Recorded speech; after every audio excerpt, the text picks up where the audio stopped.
अब सौंप दिया इस जीवन का सब भार तुम्हारे हाथों में, सब भार तुम्हारे हाथों में है, जीत तुम्हारे हाथों में और हार तुम्हारे हाथों में, और हार तुम्हारे हाथों में। मेरा निश्चय बस अब एक यही एक बार तुम्हें पा जाऊं मैं। मेरा निश्चय बस अब एक यही एक बार तुम्हें पा जाऊं मैं। हर क्षण कर दूर जीवन का सब भार तुम्हारे हाथों में, सब भार तुम्हारे हाथों में। अब जीत तुम्हारे हाथों में और हार तुम्हारे हाथों में, और हार तुम्हारे हाथों में।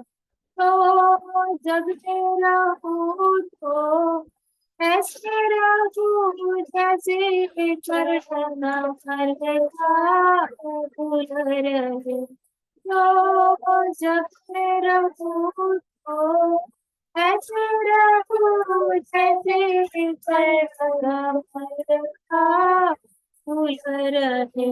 मेरे गुण और दोष समर्पित है सरकार तुम्हारे हाथों में, सरकार तुम्हारे हाथों में है, जीत तुम्हारे हाथों में और हार तुम्हारे हाथों में, और हार तुम्हारे हाथों में।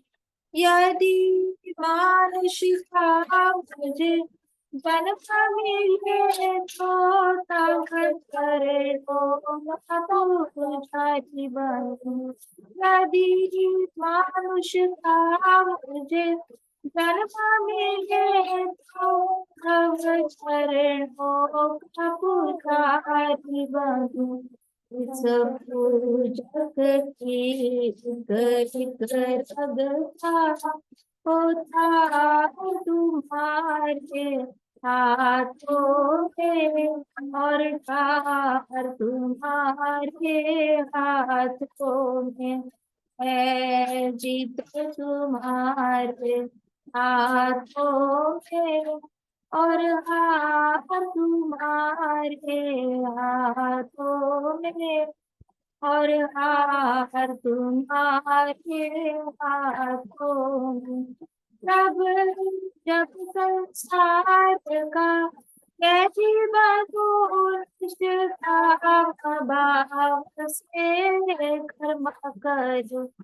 तब जब संसार का कैसी बातों का भाव से कर्म करूं।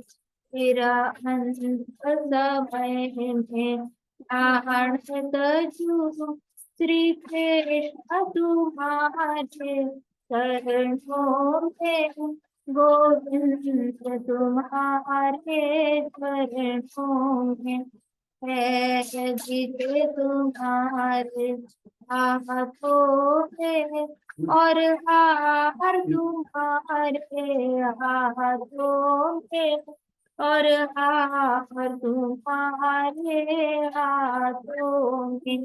मुझे मैं तुझ पे बस देखा जी मैं रहूं, तुम नारायण हो। जग में तुझे बस एक यही पैदा हो। तुम नारायण हो। मैं हूँ संसार के हाथों में, संसार तुम्हारे हाथों में, संसार तुम्हारे हाथों में है। जीव तुम्हारे हाथों में और हार तुम्हारे हाथों में और हार तुम्हारे हाथों में है। जीव तुम्हारे हाथों में और हार तुम्हारे हाथों में और हार तुम्हारे हाथों में। नमो विष्णुपदाय कृष्णपृष्ठाय भूतले श्रीमते भक्तिवेदांत स्वामिनिति नामिने।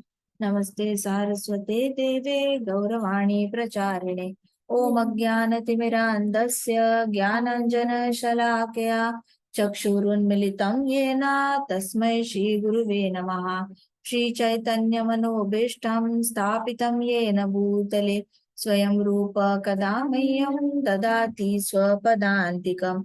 हे कृष्ण करुणा सिंधो दीनबंधो जगत्पते गोपेश गोपिका कांत राधा कांत नमोस्तुते। तप्त कांचन गौरांगी राधे वृंदावनेश्वरी वृषभानुसुते देवी प्रणमामि हरिप्रिये।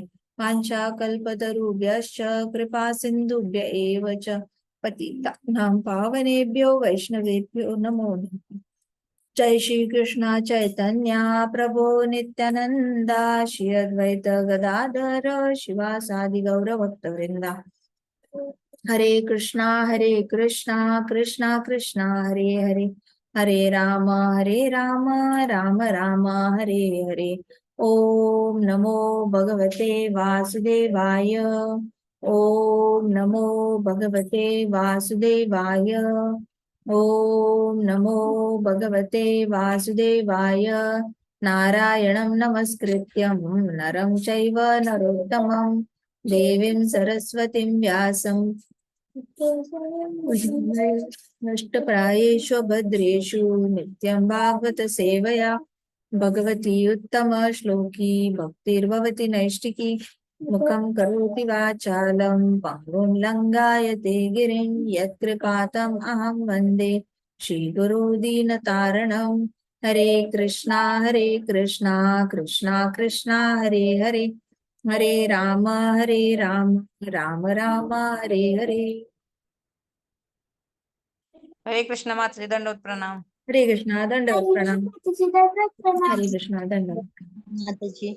हरे कृष्णा हरे कृष्णा। तो कृष्ण द्वारा भौमासुर के मृत्यु होने के बाद भौमासुर का बेटा जो है वो बहुत ज्यादा भयभीत हो गया था।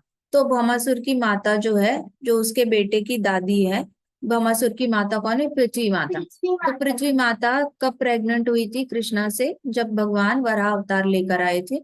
और वराह अवतार लेकर जब उन्होंने पृथ्वी माता को हिरण्याक्ष के हाथों से बचाया था, तभी पृथ्वी माता को भगवान को पति रूप में प्राप्त करने की इच्छा जागृत हो गई थी। तो भगवान ने बस ऐसे ग्लांस किया था पृथ्वी माता पे बड़े प्यार से, और पृथ्वी माता ने भी भगवान को देख लिया था, वराह भगवान के आंखों में आंखें डाल के देख लिया था।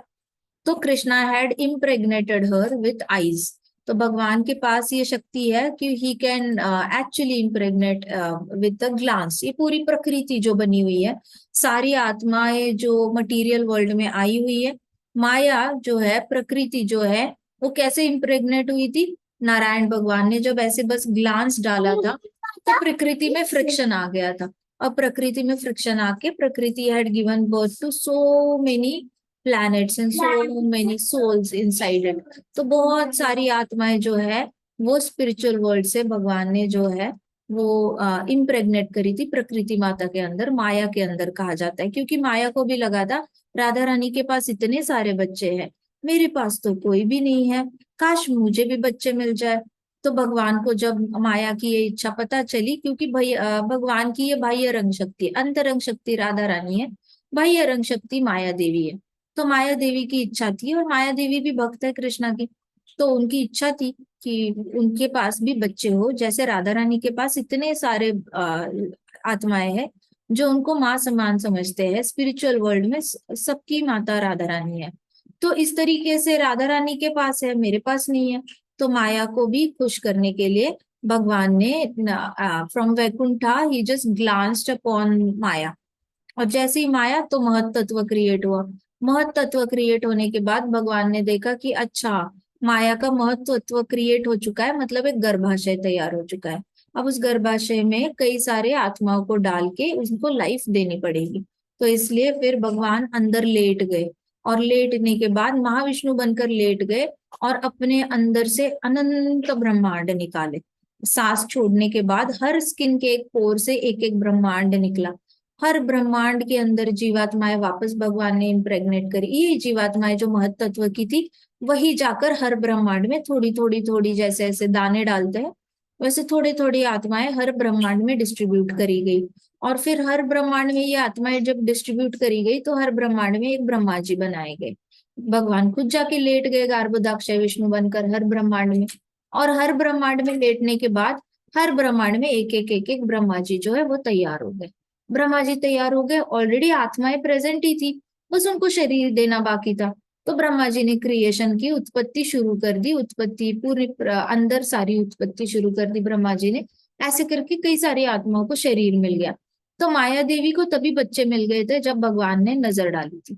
तो ये तरीका है, भगवान अगर इतना बड़ा ब्रह्मांड सिर्फ अपने कटाक्ष से क्रिएट कर सकते हैं, तो क्या भगवान पृथ्वी माता को प्रेग्नेंट नहीं कर सकते? तो उन्होंने, और जब वराह अवतार बनकर आए थे, तो उन्होंने बड़े प्यार से पृथ्वी माता को पानी से निकाला था, क्योंकि किसी पर पुरुष ने उसको टच कर लिया था। कौन था वो? हिरण्याक्ष। तो किसी और ने टच कर रखा था, तो भगवान ने पृथ्वी माता के अंदर पवित्रता लानी थी।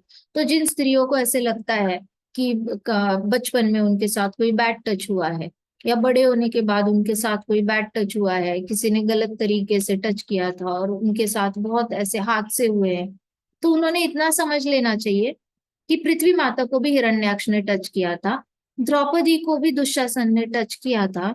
बैड टच ही था, कोई गुड टच तो था नहीं। तो ये लोग सब पवित्र कैसे हुए?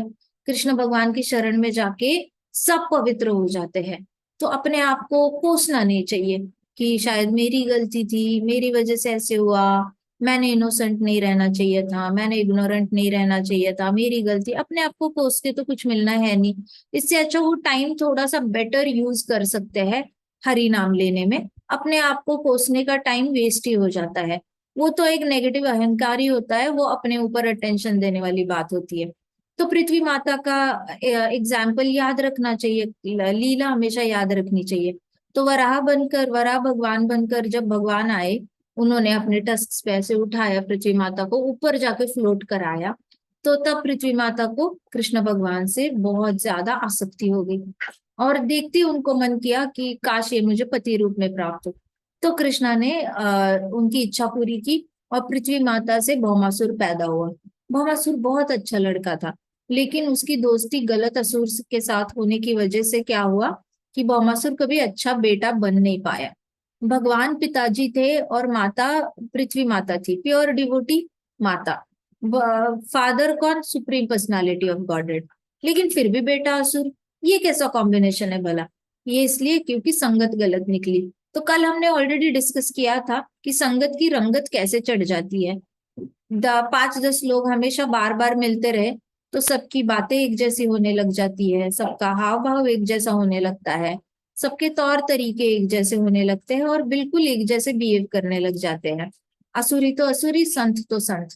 इसलिए संतों में सत्संग को बहुत महात्मा दिया गया है। कहा जाता है भक्तों ने हमेशा सत्संग करने की कोशिश करनी चाहिए।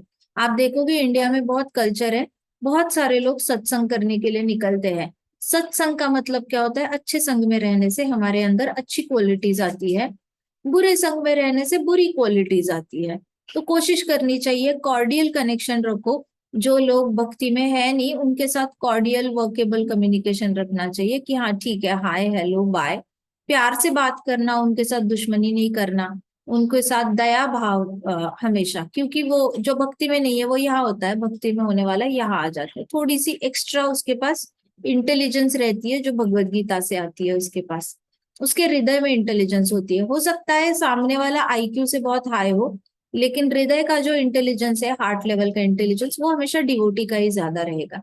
तो जिसके पास नहीं है डिवोशन उसको हमेशा दया भाव से देखना चाहिए, प्यार से देखना चाहिए, और बहुत ज्यादा काइंडनेस दिखानी चाहिए, उस पे कृपा दिखानी चाहिए, ना कि अपना अकड़ दिखानी चाहिए ऐसे लोगों को।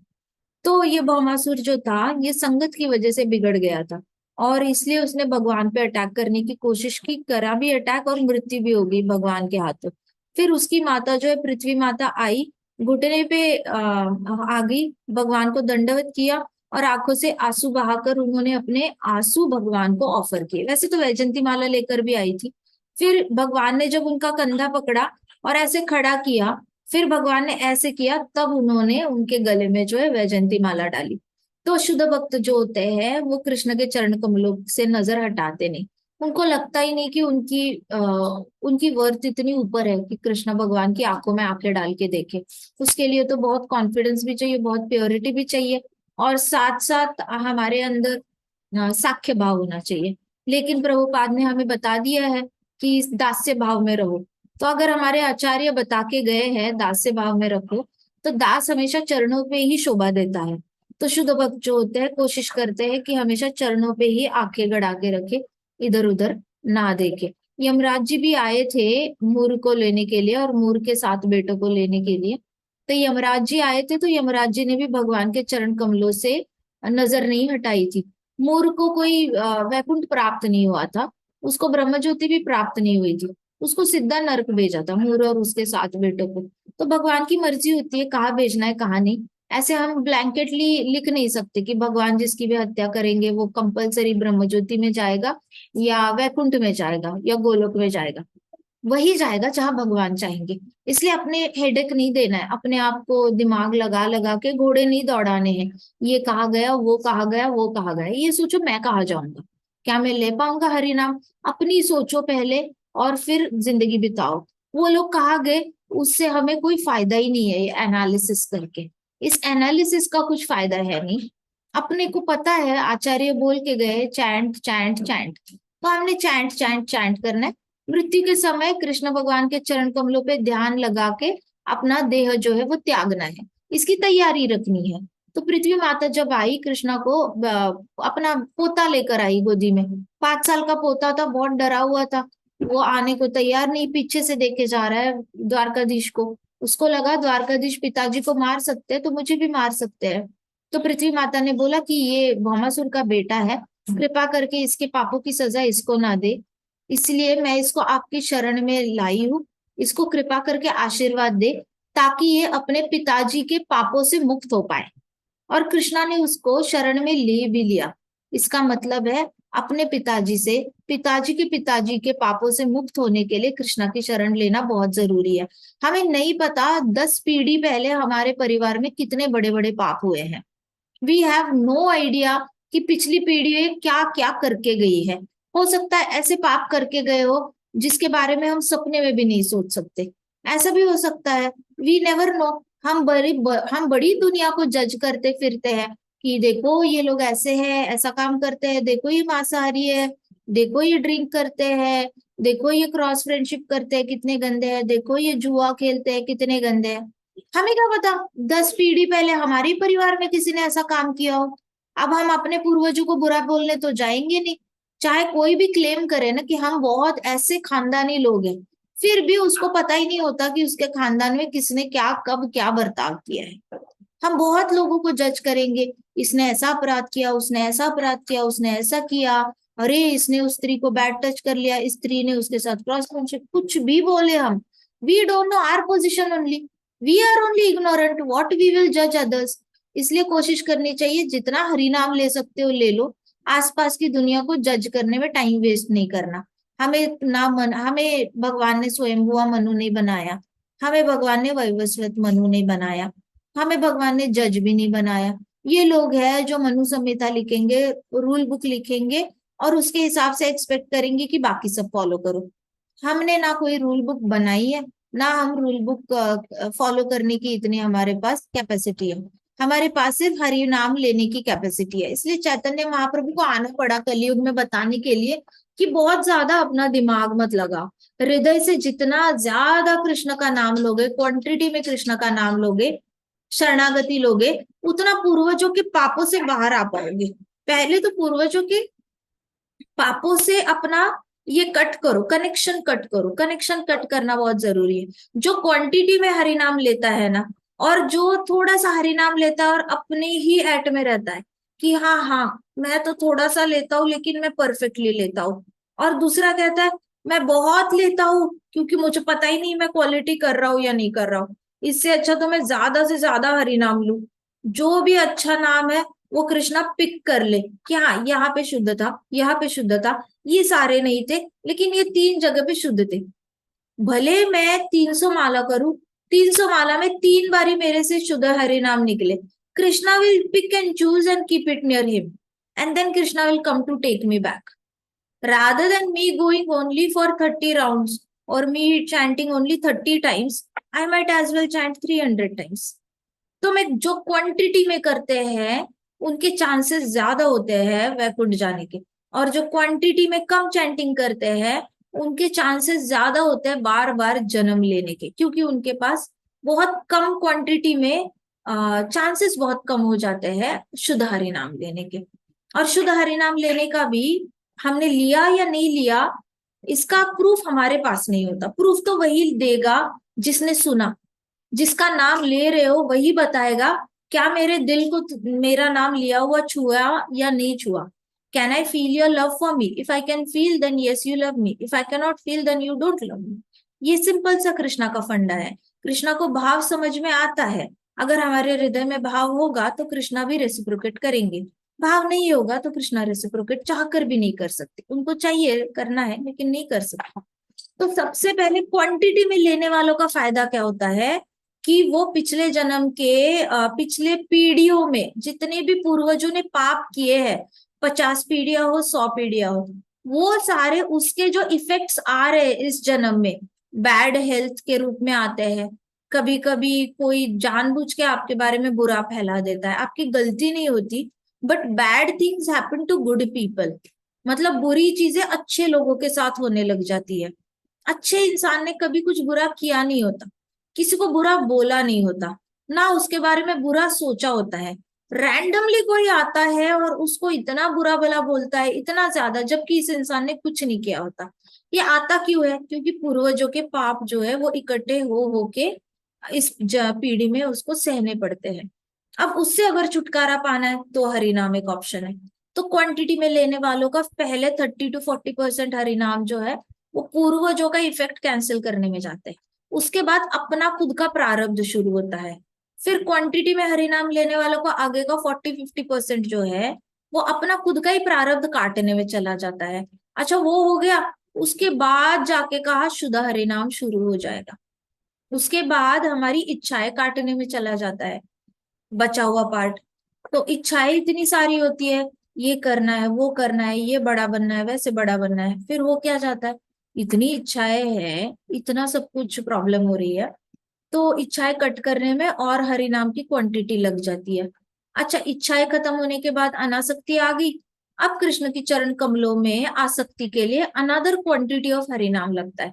तो आप इस क्वांटिटी को कभी इग्नोर मत करना। ऐसे मत समझना कि कम हरि नाम लेने से भी काम बन जाएगा। इसलिए प्रभुपाद कहते थे 64 माला करो। भक्त बोले 64 नहीं हो पाएगा प्रभुपाद, बहुत काम है हमें। कहते ठीक है 32 करो। फिर भक्तों ने बोला नहीं हो पाएगा प्रभुपाद, बहुत काम होता है, मंदिर का प्रचार भी करना है, बुक भी डिस्ट्रीब्यूशन करना है, डीटीज का भी टेक केयर करना है, नहलाना है धुलाना है ड्रेसअप कराना है, किचन में भी उनके लिए भोग बनाना है, मंदिर भी साफ करना है, इतना सब कुछ हम कैसे करेंगे अब भला। तो प्रभुपाद ने कहा ठीक है 16 माला कर लो, अब इसके नीचे नहीं। तो बोले अच्छा ठीक है हम 16 माला कर लेंगे। तो प्रभुपाद हमें इतना कंसेशन दे के गए, लेकिन 16 माला भी बहुत कम है। एक्चुअली ओरिजिनली स्पीकिंग 16 माला भी बहुत कम है। ज्यादा से ज्यादा करना चाहिए।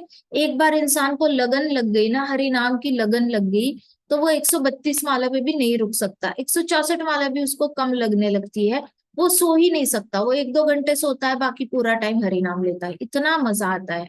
लेकिन वो टेस्ट आने के लिए थोड़ा पेशेंस दिखाना पड़ता है। और क्वांटिटी में हरि नाम पे भरोसा रखो, कि क्वांटिटी में करेंगे तो पूर्वजों का कर्मों से मुक्ति पाएंगे, फिर प्रारब्धों से मुक्ति पाएंगे, फिर अपनी इच्छाओं से मुक्ति पाएंगे, तो उसके बाद शुद्ध हरि नाम शुरू हो जाएगा। So you don't have to worry कि कौन सा हरिनाम कहाँ लग रहा है, कौन से हरिनाम से प्रारब्ध कट रहा है, कौन से हरिनाम से पूर्वजों का कर्म कट रहा है, कौन सा हरिनाम से मेरी इच्छाएं कट रही है, और कौन से हरिनाम से मैं वैकुंठ जा रही हूँ।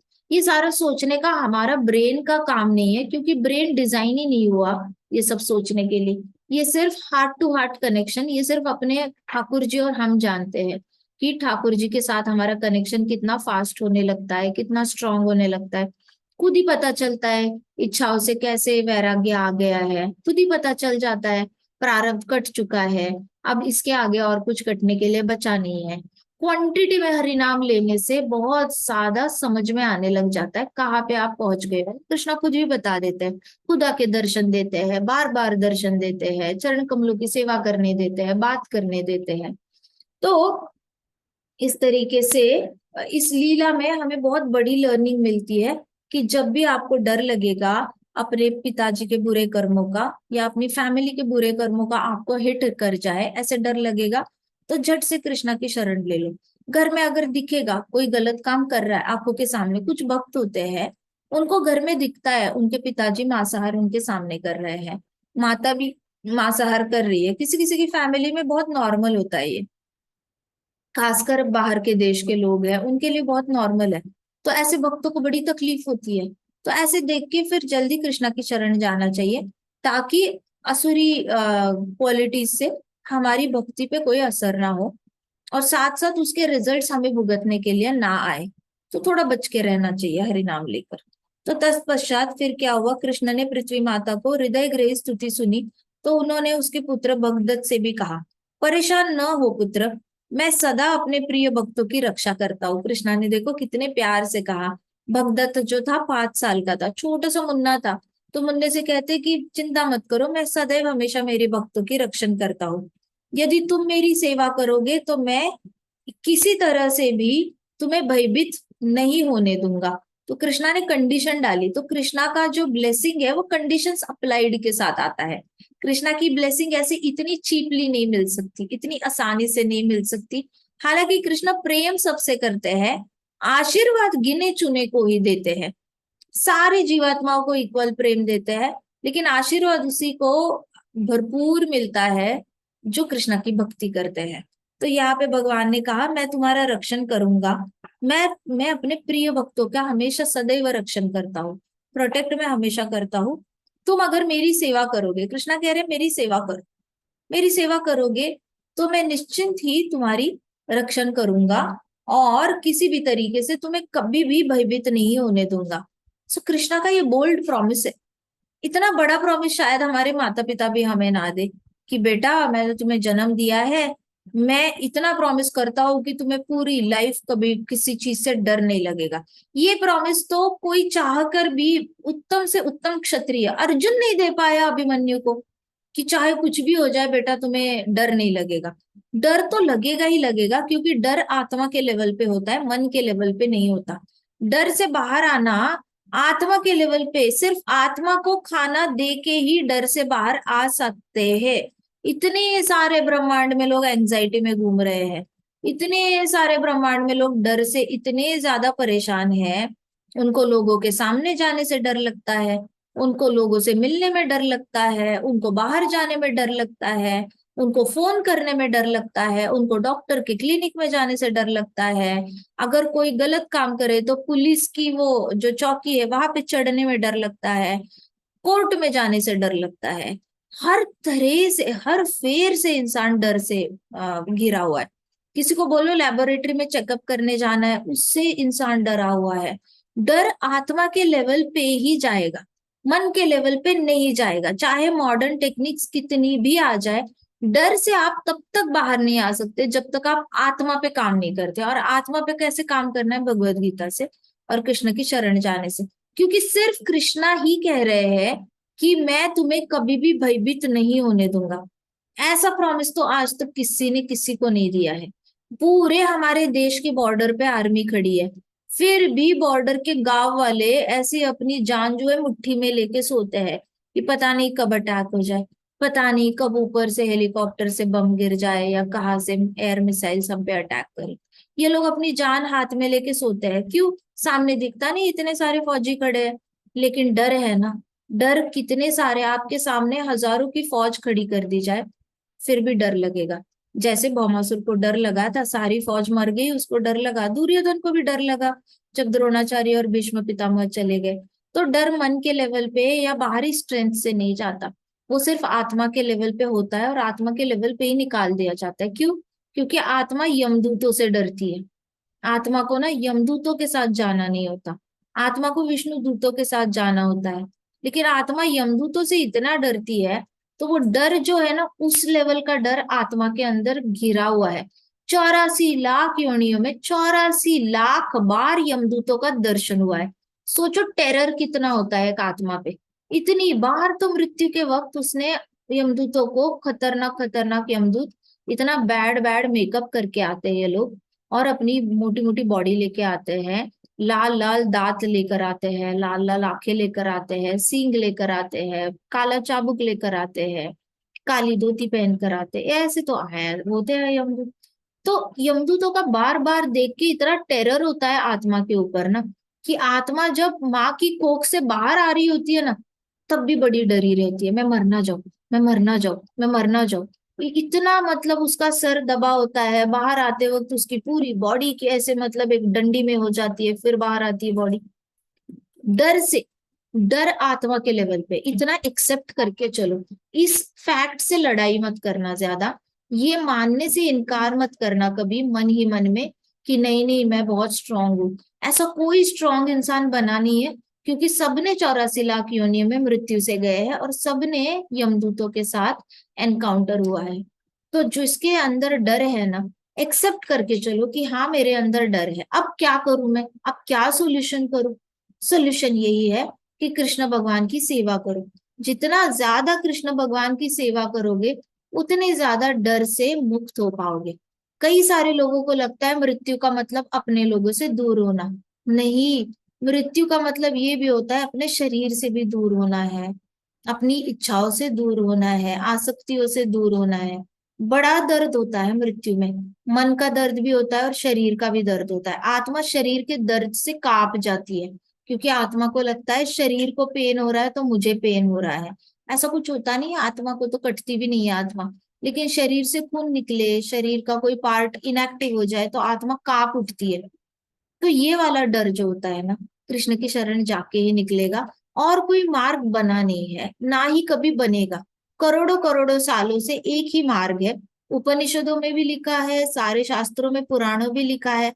जितनी जल्दी हम एक्सेप्ट कर लेंगे ना कि हमारे अंदर डर है और उससे मुक्ति पाने का तरीका एक ही है कि हम जाकर कृष्ण की सेवा करें। इस कथा में भी यहाँ पे कृष्णा ने खुद डिक्लेयर कर दिया है कि जो मेरी सेवा करता है उसको मैं भयभीत होने नहीं देता। अब कृष्णा इतना बड़ा प्रॉमिस कर रहे हैं तो भरोसा कर ही लो कृष्णा पे।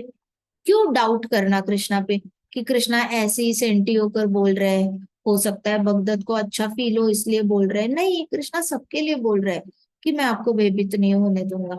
ठीक है। तो कृष्णा ने फिर पृथ्वी माता को फिर गले लगाया। फिर कृष्णा ने वहीं पे पृथ्वी माता को गले लगाया और भगदत्त को भी गले लगाया। So it was kind of a family reunion हो गया था उनका। तो तत्पश्चात कृष्ण ने समस्त ऐश्वर्य से युक्त भौमासुर के महल में प्रवेश किया। कृष्णा भौमासुर के महल में चले गए अंदर। भौमासुर के महल में कृष्ण ने 16,100 राजकुमारियों को देखा। महल में गया तो वहां पे कृष्णा ने क्या देखा? द्वारकाधीश ने 16,100 मतलब 16,100 सारी प्रिंसेसेस जो थी, राजकुमारियां जो थी, उनको अरेस्ट करके रखा था उन्होंने। और उनके सारे कपड़े फटे फटे थे, उनको बंदी बना रखा था। उनके चेहरे की उनका चेहरे की जो त्वचा थी वो बिल्कुल भी मुलायम नहीं थी। और वो राजकुमारियां बहुत ज्यादा वीक लग रही थी। तो ये राजकुमारियां थी, इनके अंदर वजन कम हो गया था, डंडी जैसे लग रही थी, स्किन पे एकदम झुर्रियां आ गई थी, और यंग थी वैसे तो, हार्डली 16-17 ईयर्स की होंगी, 18 ईयर्स की होंगी ज्यादा से ज्यादा, बहुत यंग थी। लेकिन इनके चेहरे पे वजन ही नहीं था, बॉडी पे वजन नहीं था, सुकड़ी सुकड़ी हो चुकी थी, हड्डियां हड्डियां, स्केलेटन, प्रभुपाद वर्ड यूज करते, स्केलेटन की तरह हो गई थी। इनकी तबीयत ही बहुत वीक हो चुकी थी। इंसान दुखी होता है ना, तो नॉर्मली दुखी इंसान का वजन बहुत कम हो जाता है, और सुखी इंसान का वजन बढ़ जाता है। तो ये बहुत दुखी थी, तो बहुत दुखी थी। तो इनके चेहरे पे ना बहुत ज्यादा ऐसे निराशा थी, होप थी, लेकिन एट द सेम टाइम आंखों में बहुत ज्यादा आशा थी कि भगवान आएंगे, लेकिन चेहरे पे बहुत निराशा थी कि क्यों नहीं आ रहे, इतना लेट क्यों कर रहे हैं। तो आशा और निराशा एक साथ उनके चेहरे पर भगवान को देखने को मिली। और जैसे ही राजकुमारियों ने श्री भगवान का दर्शन किया, तो वो मुस्कुराते हुए खड़ी हो गई, और भगवान भी मुस्कुराते हुए प्रसन्न हो गए सबको देखकर। तो भगवान ने बड़ी प्रसन्नता से सबको दर्शन दे दिया, क्योंकि ये राजकुमारियों ने कृष्णा को मन ही मन अपना पति मान लिया था। देखो, there were many reasons why they accepted Krishna as husband, I tell you why. एक तो इतने सालों से असुर भगा के लेके गया है, तो समाज में एक टेंडेंसी होती है लोगों के कहने की कि कोई असुर लेके गया है तो उसने पक्का इन लड़कियों को अच्छे से तो रखा नहीं होगा, हो सकता है विवाह भी कर लिया हो सकता है इनके साथ कुछ गलत काम कर लिया हो। तो होगा क्या अगर इनको कृष्णा ने फ्री कर दिया और ये सब लोग अपने अपने माँ बाप के घर पे चले गए, तो इनके माँ बाप इनको वापस नहीं लेंगे अभी, क्योंकि इनके जो भाई है इनका रिश्ता कहीं हो रहा होगा, जहां पे रिश्ता हुआ है वो लोग बोलेंगे आपकी बेटी तो वो असुर लेके चला गया था ना, तो हम अपनी बेटी आपके घर में नहीं देंगे, क्योंकि ऐसे घर में हम बेटी देना नहीं चाहते जहां पे जिनकी बेटी को असुर लेके गया है, अब उसके अंदर असुरी क्वालिटीज आई होंगी और वो हमारी बेटी को तंग कर सकती है। तो आप पहले अपनी बेटी की शादी कराओ, फिर हम अपनी बेटी आपके बेटे को देंगे। तो ये सारी राजकुमारियां अपने अपने इंडिविजुअल घर जाती ना वापस, तो सारा ही इक्वेशन बिगड़ जाना था इनके अपने अपने फादर के घर पे, और इनके फादर्स ने फिर नाराज होके बैठ जाना था। अब बेटी घर आई है, इसको घर से निकाल नहीं सकते, घर आई हुई बेटी को बाहर निकाल नहीं सकते, लेकिन रख भी नहीं सकते। प्रॉब्लम तो ये है क्योंकि she has already been kidnapped, तो किडनैप्ड लड़की को वापस रखना वो उनकी फैमिली को शोभा नहीं देता, क्षत्रिय फैमिली को, तो इन लोगों ने वापस लेना नहीं था। यही दुविधा होती है माँ बाप की, जब शादी कोई की हुई बेटी वापस आती है, रखना नहीं होता लेकिन रख लेते हैं, अच्छा रखने के बाद भेजना नहीं होता लेकिन भेजना पड़ता है। तो इतने ज्यादा कंफ्यूजन में रहते हैं माँ बाप कि क्या करे। तो लड़की ने खुद ही कोशिश करनी चाहिए कि वापस ना आए। पहली बात तो अपने लेवल पे सब कुछ अच्छे से परिवार को एक रख के प्यार से उनको संसार करने की कोशिश करनी चाहिए, विनम्रता धैर्य के साथ संसार अच्छा हो जाता है धीरे धीरे। शुरुआत में ही सारे हीरे मोती और सनफ्लावर्स हाथ में नहीं आएंगे, धीरे धीरे सब कुछ मिल जाता है, बस धीरे धीरे थोड़ा धैर्य रखना पड़ता है। अभी हुआ क्या कि ये सारी राजकुमारियां थी, ये इनको पहले ही इन्होंने पहले 3-4 साल में भाप लिया था कि अभी पिताजी आ नहीं रहे हैं, तो इन्होंने डिसाइड कर लिया था कि हम वापस पिताजी के घर नहीं जाएंगे, क्योंकि अगर वापस पिताजी के घर गए तो पिताजी की इज्जत की चीची तूतू हो जाएगी, तो हम पिताजी के घर तो नहीं जाएंगे।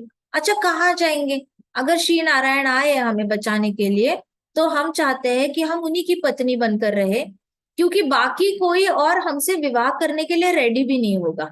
एक बार कोई लड़की किडनैप हो जाए तो कोई उसके साथ विवाह करने के लिए तैयार नहीं होता। तो वैसे ही आजकल तो मॉडर्न वर्ल्ड हो गया है, खैर लोग फिर भी एक्सेप्ट कर लेते हैं, लेकिन पहले ऐसे नहीं था। अगर कोई लड़की किडनैप हो जाती थी तो कोई उसके साथ विवाह करने के लिए तैयार नहीं होगा, क्योंकि सबको एक कोई इनोसेंट लड़की चाहिए होती है जो हैप्पी हो और बहुत ज्यादा चीयरफुल हो, एंथुजियास्टिक हो, हैप्पीली घर का माहौल खुश करके रखे। अब जो किडनैप लड़की है वो बहुत दुखों के साथ आएगी, जो पहले ही दुखी है वापस दुख लेकर घर में आएगी। तो नई बहू अगर दुख लेकर आई घर में, तो किसको चाहिए ऐसी बहू जो दुख लेकर आती है? सबको ऐसी बहू चाहिए होती है जो खुशी लाती है घर में, घर में एक माहौल एकदम ताजा कर देती है और अच्छा कर देती है, ऐसे सबको चाहिए होती है बहू। तो इन लड़कियों ने, जितनी भी राजकुमारियां थी, इन्होंने ऑलरेडी डिसीजन ले रखा था कि ना हमें हमसे कोई विवाह करेगा, क्योंकि भौमासुर हमें पकड़ के लाया है, ना पिताजी हमें घर पे ले लेंगे, लेकिन हमसे अच्छे से बर्ताव नहीं करेंगे, क्योंकि बाकियों का जो रिश्ते की बात चल रही है वो पूरी नहीं हो पाएगी। तो इससे भाई के संसार को मुश्किल पड़ सकती है। या फिर अपने ही देश की प्रजा पिताजी को बुरा भला कहेंगी और कहेंगी कि पिताजी को राजा के पद से हटाओ और जो राजकुमार है उसको पद पे रखो। तो भाई राजा बन जाएगा। तो वैसे भी भाई ने फिर घर पे रखना नहीं है, उसने बोलना है कि चलो तुम शादी कर लो, किसी से भी शादी कर लो। शादी करवाने जाएंगे तो शादी होगी नहीं। तो राजकुमारियों ने सारा ऐसा अपना कैलकुलेशन करके रखा था कि अब शादी नहीं हो सकती किसी के साथ। अब पिताजी के घर पे रहना चाहे तो भी रह नहीं सकते, रहेंगे भी तो कोई प्यार से रखेगा नहीं, काफी सारा सुनने को पड़ेगा। फिर पिताजी और माता की भी इज्जत कम हो जाएगी अगर हम वापस चले गए। सबकी भलाई इसी में है कि हम कृष्ण की शरण चले जाए। तो सारी राजकुमारियों ने मिल के प्रण लिया था कि हम विवाह करेंगे तो सिर्फ नारायण भगवान से करेंगे, नहीं तो किसी से भी नहीं करेंगे। और अगर नारायण भगवान ने भी हमें त्याग दिया तो हम अपनी जान दे देंगे, लेकिन हम और किसी से विवाह नहीं करेंगे। ऐसे करके ये सारी राजकुमारियां डिसीजन पे लेके आई थी। तो उनकी आंखों में हमेशा होप रहती थी कि कभी तो भगवान आएंगे, कभी तो हमारी प्रेयर सुनेंगे और हमें बचाने के लिए आएंगे। वही एक्चुअली रक्षण करता है। जो रक्षण करता है उसको पति का स्थान दिया जाता है, और जो रक्षण नहीं करता उसको पति के स्थान पे रखने का ऐसा कोई ये नहीं है, कंडीशन नहीं है। क्योंकि पति का कर्तव्य होता है पत्नी का रक्षण करना। जब द्रौपदी का रक्षण करना चाहिए था पांडवों ने, तो पांडवों ने नहीं किया। तो द्रौपदी टेम्परेरीली, द्रौपदी ने डिसाइड किया था कि वो अपने जो हेयर क्लिप है जो लगा के रखती है, सुहागन की जो निशानी होती है, वो निकाल के रखेगी। लेकिन कृष्णा ने ऐसे नहीं करने दिया। कृष्णा ने बोला नहीं, तुम सुहागन हो, तो सुहागन थी, है और तुम हमेशा रहोगी। तुम्हें सुहागन रहना पड़ेगा ताकि बाकी जितनी भी सुहागन औरतें हैं उनका रक्षण हो जाए। तो द्रौपदी ने बहुत हायर पर्पस के लिए वो सुहागन रही, लेकिन वो बड़ी नाराज थी अपने पति से। तो नाराज होने का तो हक हर स्त्री को है। जिसका पति रक्षण नहीं करेगा, जिस पत्नी पे चार चार लोग नजर डालेंगे, ऐसे वक्त पे वो नाराज होने का पूरा हक होता है।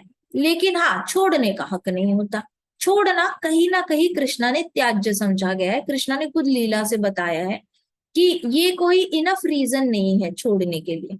तो यहाँ पे हम देखते हैं कि ये राजकुमारियां थी, इन्होंने डिसाइड किया था कि अगर नारायण भगवान त्याग देंगे तो हमें तो ना वैकुंठ में जगह है ना मटेरियल वर्ल्ड में जगह है, तो हमें जीकर कोई मतलब ही नहीं बनता। तो इनकी आंखों में बहुत होप थी, नारायण भगवान आएंगे और विवाह करेंगे, उनको सब सुनाई देता है कि हमारी इच्छा क्या है क्या नहीं।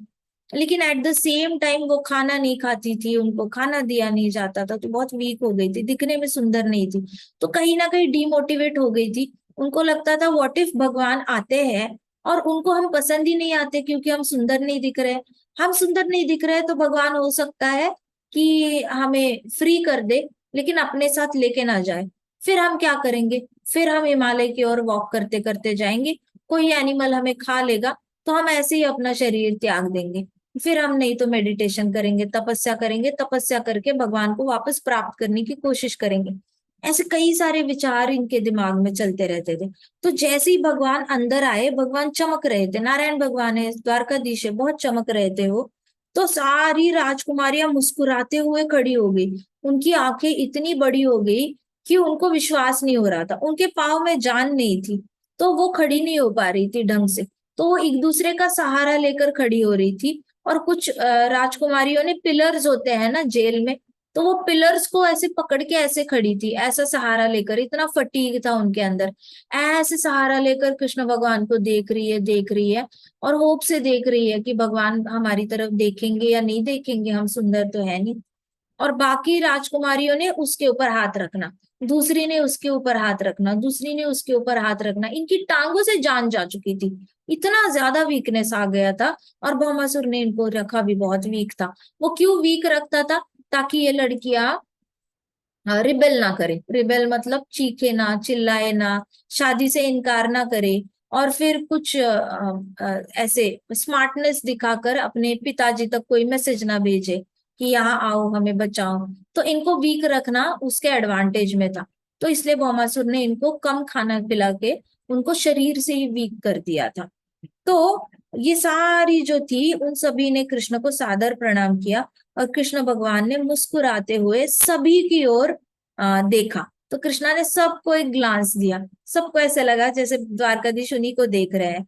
तो झट से ये सारी राजकुमारियां नीचे देखकर शर्मा गई। तो सबको लगा कृष्णा हमें देख रहे हैं, तो इनको तो पहले ही एक्सपीरियंस था, कोई उनको देख रहा है। जब से छोटी थी, 10-11 साल की थी, तब से तो किसी लड़के को देखा नहीं था इन्होंने। भौमासुर किडनैप करके गया था, दैट्स ऑल। अब जब भगवान आए, जैसे ही भगवान ने ऐसे कॉर्नर ऑफ द आई से देखा, सब शर्मा के नीचे देखने लग गई। 16,100 रानियों ने, राजकुमारियों ने शर्मा के नीचे देखा, और सब अपनी अपनी अंगूठों को देखने लगी। पाव का अंगूठा है, उसको देखने लगी सारी राजकुमारियां। चूंकि वे अपने पिताओं के घर से लंबे समय तक अलग रही थी, वे इस बात से भयभीत थी कि उन्हें कोई योग्य पति कभी भी नहीं प्राप्त होगा। देखो, हमने बोला था ना कि राजकुमारियों को हमेशा डर लगता था कि उनको कोई योग्य पति तो मिलना है नहीं, शादी नहीं होगी। तो इनको हमेशा ये चिंता खाए रहती थी कि अब उनको कोई योग्य पति नहीं प्राप्त होगा। परंतु कृष्ण सबसे योग्य पति है। हम सबसे योग्य पति की प्रार्थना तो जरूर कर सकते हैं, और वे पहले ही अपने हृदय उनको अर्पित कर चुकी थी। तो सारी राजकुमारियों ने अपना हार्ट ऑफर किया था कृष्णा को, अपने हार्ट से कृष्णा को पति मान चुकी थी पहले से ही। कृष्ण उनकी इच्छा को समझते थे, और वे उन राजकुमारियों को पत्नी रूप में स्वीकारने के लिए सहमत हो गए।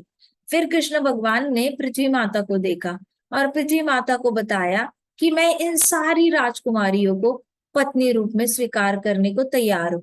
पृथ्वी माता की आंखों में इतने आंसू आ गए, इतने ज्यादा, वो इतनी हैप्पी हो गई, क्योंकि पृथ्वी माता सच में अपनी बेटियों को तकलीफ में देख नहीं सकती। सबसे बड़ा दुख अगर पृथ्वी माता को कोई है ना, तो उसको अपनी आंखों से अपनी बेटियों का दुख, उसकी छाती पे जो पड़ता है, आंसू गिरते हैं इतनी सारी औरतों के, वो माता बनकर सारे आंसुओं को पी जाती है। It is like a mother holding her daughter is crying so much and mother is also crying. वैसे पृथ्वी माता इतना ज्यादा रोती है जब वो औरतों को रोते हुए देखती है। तो द्रौपदी का वस्त्र हरण हुआ था, तब भी पृथ्वी माता को बहुत ज्यादा रोना आया था। तो पृथ्वी माता को इतना ज्यादा रोना आया ये देखकर कि 16,100 बेटियों का रिश्ता होने जाने वाला है, और वो भी किसके साथ? पूर्ण पुरुषोत्तम भगवान के साथ।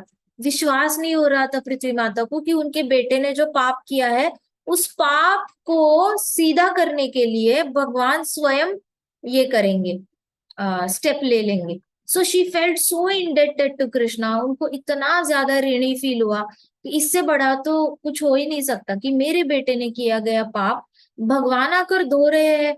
अब इससे बड़ा क्या ही वो भगवान से कुछ मांगे? क्या माता क्या मांगेगी भगवान से? जिसका बेटा पाप कर रहा है, वो माता तो यही चाहेंगी ना, कुछ भी करके भगवान आए और मेरे बेटे के किए गए पापों को नष्ट कर दे। तो यहाँ पे ऐसे हुआ।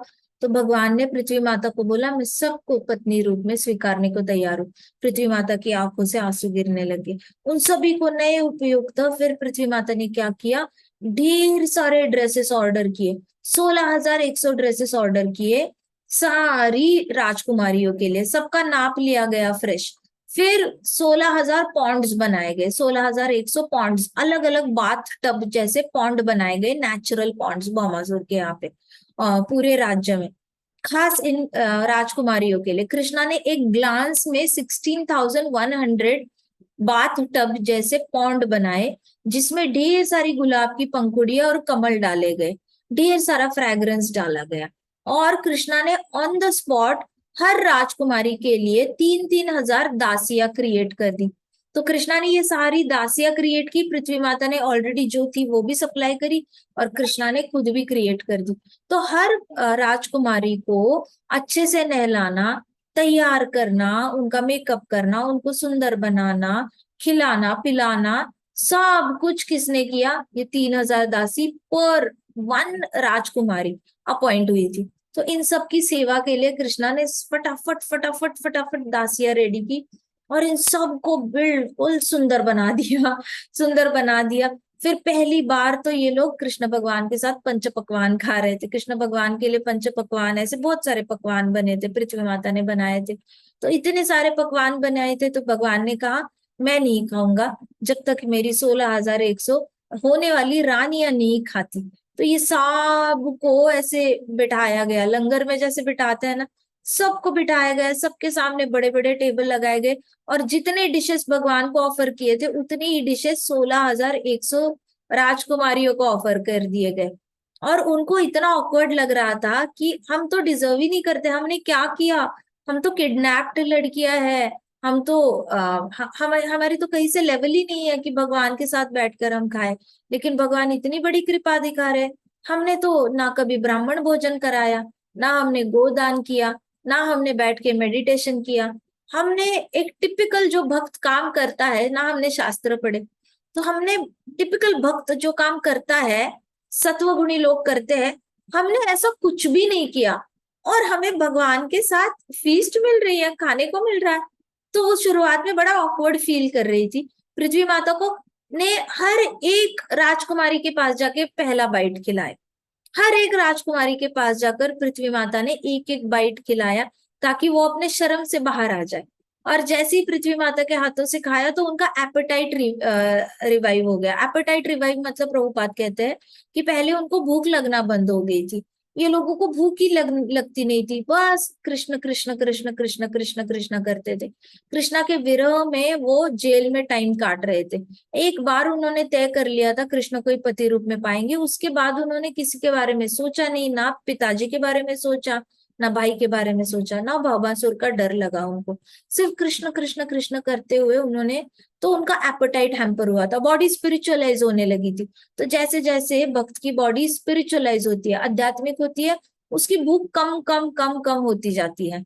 जिसके शरीर में आध्यात्मिकता कम होती है, उसके शरीर में भूख बहुत ज्यादा होती है, और जिसके शरीर में आध्यात्मिकता बहुत ज्यादा होती है, उसके शरीर में भूख बड़ी कम हो जाती है, उसकी जठर अग्नि बिल्कुल कंट्रोल में आ जाती है।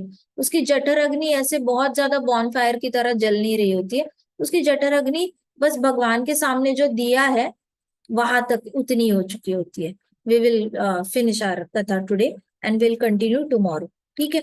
ग्रंथराज श्रीमद् भागवतम की जय, श्रील प्रभुपाद की जय, श्री श्री राधा श्याम सुंदर की जय, श्री श्री कृष्ण बलराम की जय, वृंदावन धाम की जय, समस्त भक्त वृंद की जय।